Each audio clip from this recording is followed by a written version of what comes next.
Hey all! After taking a long break from its Osmo line, DJI finally releases a new Osmo product in a dinkalicious form factor, the Osmo Pocket. Now, about half a decade has passed since the original Osmo was released, but there is a chance that the Osmo Pocket is merely outdated original Osmo X3 camera tech in a miniaturized form. So we put it to the test. Starting with a literal field test going sideways, we can clearly see that the Osmo Pocket has a tighter field of view. I can both interpret this as a limitation of putting optics into the small form factor or trying to give a less distorted image to users. In either case, in practical usage, I appreciated the footage looking less GoPro-like and more filmmaker-friendly. The con to this is that you can't get quite as epic wide shots like this tree shot. It would be cool to have a zoom version in the future if it's remotely possible to fit that into such a dinka little thingy. Image quality wise, at first glance it seems the two are not too different, until you zoom in. This is where the Osmo Pocket shines, retaining the most detail, especially in the background foliage.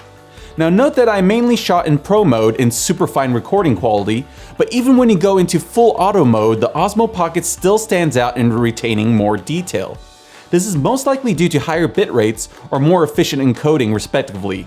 Either way, the dinkalicious Osmo wins. Now I want to point out that even with the Osmo Pocket being much better at resolving fine details, it still has a certain rough look to it that the Osmo original had. I'm not sure how to describe it other than a strange, grainy, color bleedy look that made it hard to match with DSLRs and other camcorders. It's definitely an improvement, but has that telltale look. Now let's get to the real fight, low light. Playing around with the Osmo Pocket in low light conditions doesn't impress a whole lot, but let's pit it against its older brother in controlled conditions. To go straight to the gold, we compared 800, 1600, and 3200 ISO settings. Even without zooming in, we can already tell that the Osmo original loses from 1600 ISO up, showing more grain and color noise whether the Pocket's noise reduction is on or off.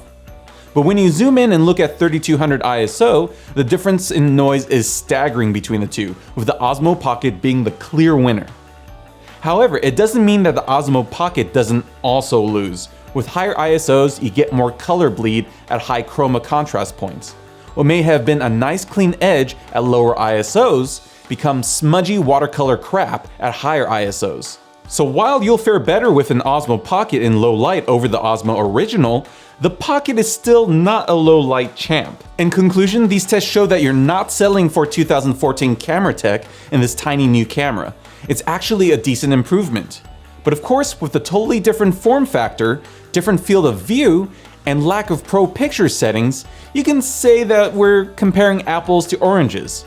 To me, since we're comparing Osmo to Osmo, I would actually call it comparing apples to applesauce.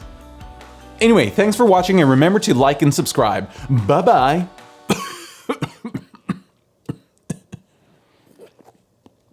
More coffee. Click.